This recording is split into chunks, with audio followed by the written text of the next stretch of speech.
Hello everyone, good morning. Mayam city morning dagi haure. Lai kam phajana sali no yengo. Lai sing pa jamo toising. Satra phajana. Asi se nursery dagi pura paduni ko. Si se nursery dagi pura paduni. Pa jam to sali si mayam se. Pa jamo ko.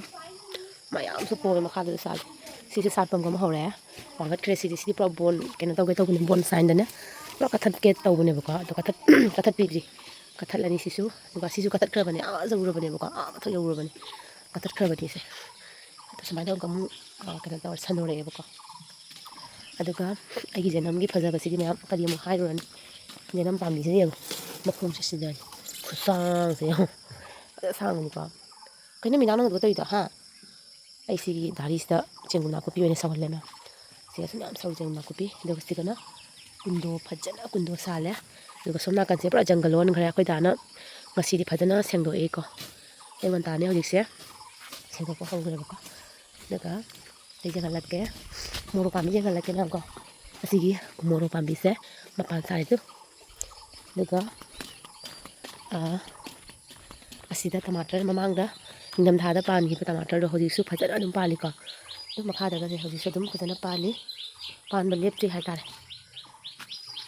aduga sigana umurok pale to mem umurok mem pale de ulba sum jawe sumna kada su pale umurok se umur yam thai ba ko nak se aduga yo su sarong yam pale tu sum su pale ko aduga sumna kada su pale mana umurok pale ko aduga sidana beri thadoi ba ko balendri thadoi ba se simpam sida aduga moro pambi se teso khuju taraga khuju tara su mem du thindore moro thindore jobra khuju ta jara su moro ti loi thindore moro pale aduga khamen yam pale mem siga su moro pambi ma lei ko si u moro ne gi moro mo yawum de haina pambi nam phajari ba haina pambi nam paire mem khamen pambi se khamen yam pale sidi lire si ko yara baru masikane na chara se lo rupani ko fajana pale na han manga tru ke hekre ko ngasi gam hekto ani ama kha ani ko asi hekto ani daga sigile se jeng ma fajana salame handak se ko do handak hang ngasi ngarang je khra buwa le sat ba pom ni sum pom ai si jo sile je fajaye dugai mana yam pamba leituni ko ya asile si daina lo tha ba do lo go do ko ka jang ga si bo hajanu anu ya siga tilo tha ba do tilo mang khra ba to si bo o leine tu lei ra mine tilo do lei ra mine tilo do ho ai kau thu re ni chang ai ba hoji as na pi ma loi na pi na loi re he ai di khi re he ta bi ma yam do la ba se ai kau thu re ni siga tilo tha gi ba do ai na phi tu ba da ko ma yam thaba kam phau hingon gi thaba kam phau re sen ngam da ba se tilo kam tai na jo no ai hoji se khangni ni chang ko ne ba tilo tha gi ba ni sida ai siga su ta re tu ya as na pi na loi re si dia na pi na loi re sida su le ra mem tilo du mem tilo ba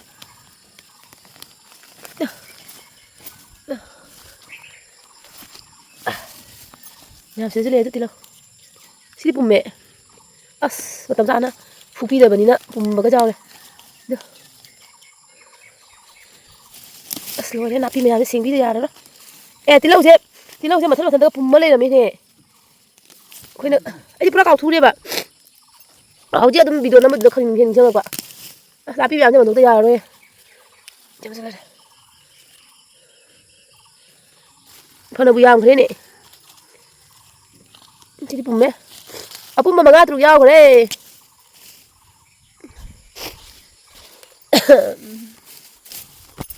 di ya drama le sigam su le ne yam du te sim su le phana yam yeng ne as ai video ka pa changam dri ai kaw ra bani ko tilo ja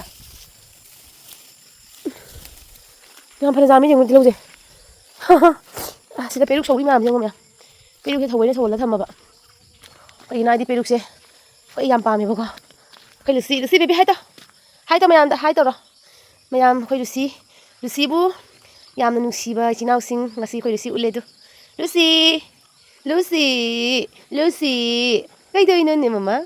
Lucy. Kana jengin nun na papa jengin da. Lucy. Lucy ka po ni siya. Isa ito nuksi ba Dubai na mangon da sunuksi. Aduki mati nuksi ba. Hain kana de. Da. Si man ho age. Ai wai bo sitri ma'am ko. Tum ko lakol. Pala yame. Wai pa bo sitri. Kay tula si pamilya yung pajadra yang. Pasa ba na loy ba ni ko? Sida na. Lay ma'am sal. Aloe vera ma'am lay ra. Ay na sida lay ra. Sam na ipa pa ngai tum ho ko lakol gi. Ma'am ji ai thapalo salani. Thapalo salaga angang breakfast kai kra ko hoi lang le school to ni. Aduga chak thongui ni ko. Chakam thongani hawai soybean hapaga hawai ma thongbe ni papar ma. Ai ngon ta je ko bungo chak chajaning ni ko. Ate kai chaning de ma chak ko chajaning ba. Dana ya tawani da hawai ni kina chaga tan la suji ram hawrani. Jahama ko kai chap la pajaba. Dadan jeng halake bang ka jike oina. Bye. Mayam hojik sina akoi siga akoi dagi mamanaba magi moi machagi chawmbagi hairakpa ko adudugi chaline lakpa matamda ai intro ko tahodre ko kaigina idi aido kai thenge moi kana tawgre angang chawmdore haina ai phingatlaga phone tawrakpa du daina phingatlaga lakpa duga aido chali kholi kaina ai dum haibaga nangdre ko adum mafam jawraga dai chawm chaka inba loirame aina chatpada ko moi phone tawjarakpane ba do jangala waina do ai lawba nang haudre ado sumai tawna chawmbagi dum program macha ma dum mayam sisu ulage angang sigisu memory oi haunabagi ko kharadi kuiraba video ne agi video se ado aina matam chana edit tawraga thangatpa ngamdabagi mayam adune ngasi thangatli sineba ko ado yam nusi angang se ado mayam nu kamai tawge haibado adum jengsiba ko ado misu yamna haidre khoi gi dum kayani naknaba dum kharata mari mata kharata oina dum haireba ko atei jamna misu haidre ado kamai tawge haibado makata na yengsiba mami kalang no kale uji loe mobile langaw kori ko mami kalang no kale yang ayah kayak itu ibu, ini kalau kau ini, kapan bermana? Loe dah.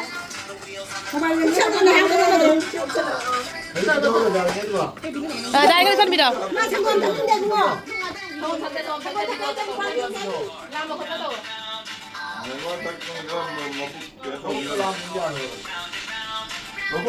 Mama mina padu kan langam kalau kita jalan nungai nomor itu, saya tahu itu. Malu ya, kayak ilah sih wah.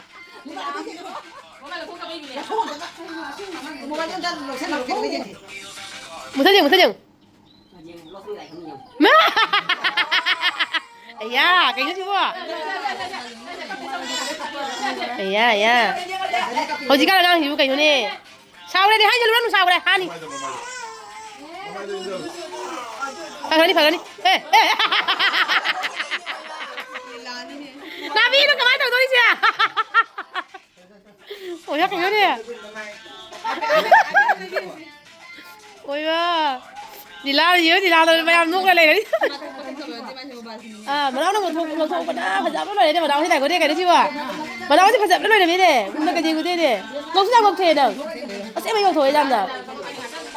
Kau pergi ni, mau wifi sih, ini bang thok dia sana. Anak halagu, sila, mana mana cili? mayam angang sigi matau se am nuksibane ba ko mobile se on tawragana kappa phaba aduga mobile se thingjallagana amka mukap toine ba ko tamai mawong matau sida koi se dum kana tawraga dum koi se noktana leire koi mayam se ko yam sa thina singya angang se polak bada ngai tha manga tani yengo khusing je yengo haba ado aina swai se mute tawsalla magi thabagi music to aduduna copyright chagadra aina khallaga mute tawsanbane ba ko ado dum hojik khatana dum yengsi ko mama sina macha se kai hai akogi laidi sana lupa mama dudo thengal lo ngang na mana heitamni na ko thengan na bagi haina dumaina thengal lo mama sum thengal lo aina dumai tawna thengan kholan na mama na tawre ba ko ado makha tana dum jengasi hojina kamai tawba ha ba to ko kabak tare o ma ka padi thema no ni nungai dori mobile thadam daga le na bi hani ma se kappaga sunya sala handa dia ba sang chi khale ba ki jai ngo ko na bi ko san di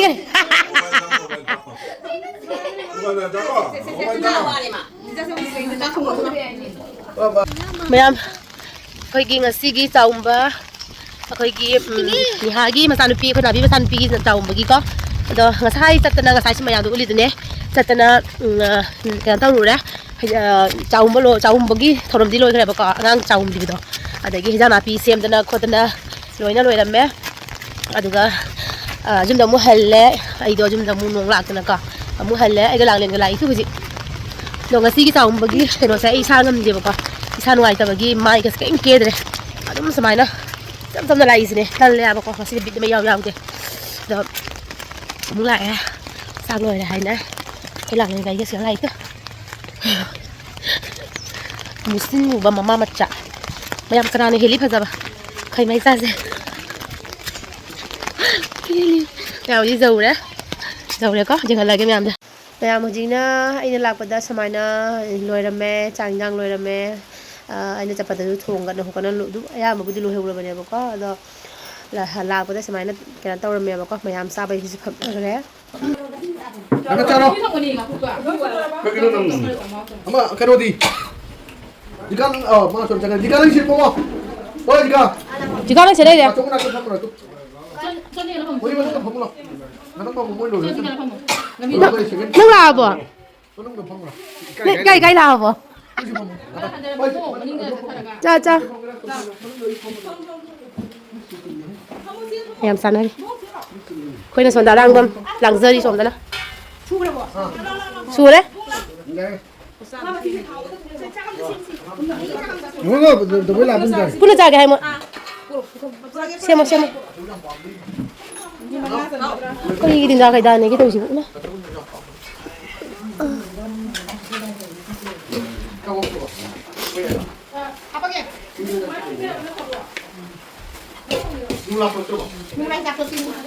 Chao trái rồi.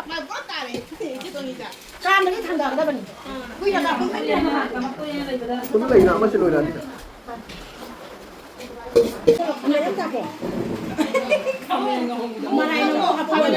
Nga macha thongba, rau thongba, nga makok thongba, asina ngan kha, sina jongsa ka alu ga metpa, sina ngaten thongba, ngaten ga kainoga, thongga maruga, sina salad ma tawre, sumaina ngasi mathel se oire yamdra yengo. Salad so hawi. Hawi harsita gi jago bani. Mami kai kai ba? Harsita thongba bu ja dra je kai haino. Ha sina ne ngasi gi chawmi ba angang sigi mama masanu pi gi maming na harsita entra. Harsita. Mai chawmbagi ni akhoi se yamna nungaina sida chaba thakpagi leiri sigana mama chawbi je ngasi lan sokna ru bade halakpani ma lan sokna ru de Gai jau re se. sinai laki pure ko chen chen lan sokna ru ngasi aduna halakpagi akhoi je pulan langnari na mimi dagidi adona igi nusibi se ana me ine sina mi sodana isa nupi khoi chani pira thongi ni ngasi gi rau thongba dagi nga macha thongba dagi ama ju thongi na manau na nga ten thunong thongi ra no khoi gi isa nupi na se khoi chani pira thongi ni ma loi thongin adana ma thong tha ko jam hai Abe, pajan dra ngada. Wa ada ma panda. cha Wa ma ngono jara dro. ko ma ngone chaloi ne Ama ngono duna phara dro. kare ama ngone je kai dinu ne o sungida jai ka su kai dina ai du kai kada dro ji gali Semi cha loi na di mi cha ni ma di. ko ya ba Nabi. moi da bang ko bu to ka siro ama ngonda wai sang na bija gra si moi ju wai sang ja jare na moi ju wai sang ja jare na do dia wai sang ja jare da na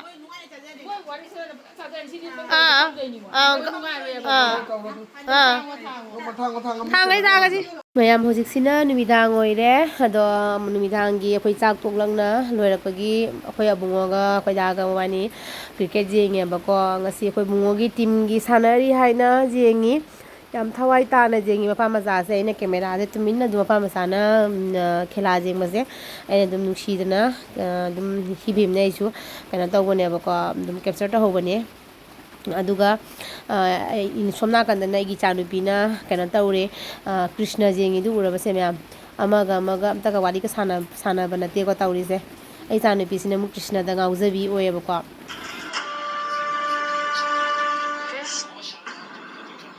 प्रसन्न नहीं हो प्रथम बार मैंने अधिकार से ऐसा कहा है कि कृष्ण का कुछ ऐसा है जिस पर केवल मेरा अधिकार है। अधिकार जताते समय शब्दों का उपयोग अत्यंत आवश्यक है। अन्यथा उन शब्दों को प्रतिकार के रूप में भी लिया जा सकता है।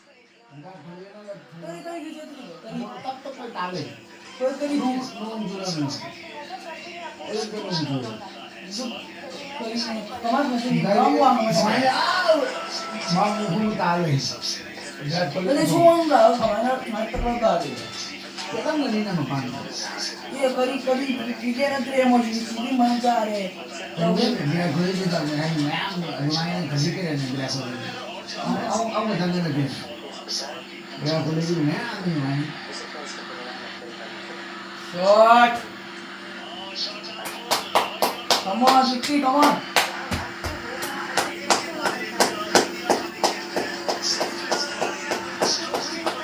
Ya aku ini berjaga sama ini kalau dapat dulu ini. Out of the place. Come on, guy. Same into guy. Guy competition नहीं होते संसन ले. EP कमाल है. सरफराज धोखा नहीं देता. Come on CSK 77. RCB नहीं भाई ना है. Ini lain, kok saya tinggalkan dia.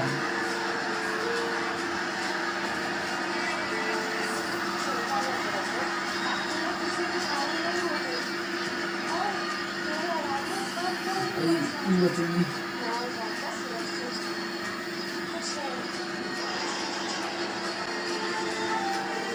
Nang kali itu jungino. Hah? Kali itu jungino. Mana itu? Sini beli aja. Apa nak sama sakit jenggot jenggot mana apa jengge? Hah? Apa nak sakit masak jenggot mana apa jengge? Yes, mana apa kok? Apa sekarang para pujangga? Dah, sekarang para pujangga. Kelari ni tak konten. Bye bye. Good night. Luar kenapa sinema? Sinema aja ni. Mana Sinema luar kenapa? Oh, mana jawab player out lagi. Mana player out lagi na? Out of cream yaar. Mana pam jawab player tu out lagi kerana aku bungogi. Khilalo sangre tu nanti sangre. Ni mana ki player tu out lagi kerana lokai kai jaga kerana out kere. Mina out jaga nang mangsa bakari, nang kana bakari. Mina winner hoye nang kana bakari, nang mangsa bakari. Ha? Ane, like pada tu nak khela tu ngau lagi dah betul je.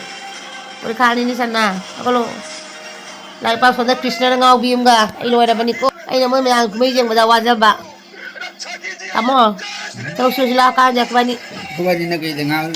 Gangit pun tara makai ta tu macam terus suba pok tu le. Ika daga mu. Mangonda. Ini lah kita roi tak suba siapa. Kau dah mungkin dah ada je betul. Yang ini lah mungkin kaya ni lah. Wah, ada. Oh? Wah, ada punya tu lah. Ada. Kau sudah isi ni dah. Kuah. Masih kuah saya mana? Kau kalau kuah saya tu mah bicara kuah tu macam ni lah. Kemudian masih guna lagi, tabak suruh lagi, tabak blouse. Ani hujit se, ani do amak hen waktu bahur mani buka. Do hen orang lagi yang han lagi, hen waktu bodoh jadi jangan ada lagi ba. Do kana sigi, wena tak dah. Lagi blog say bye bye tata, oi lagi.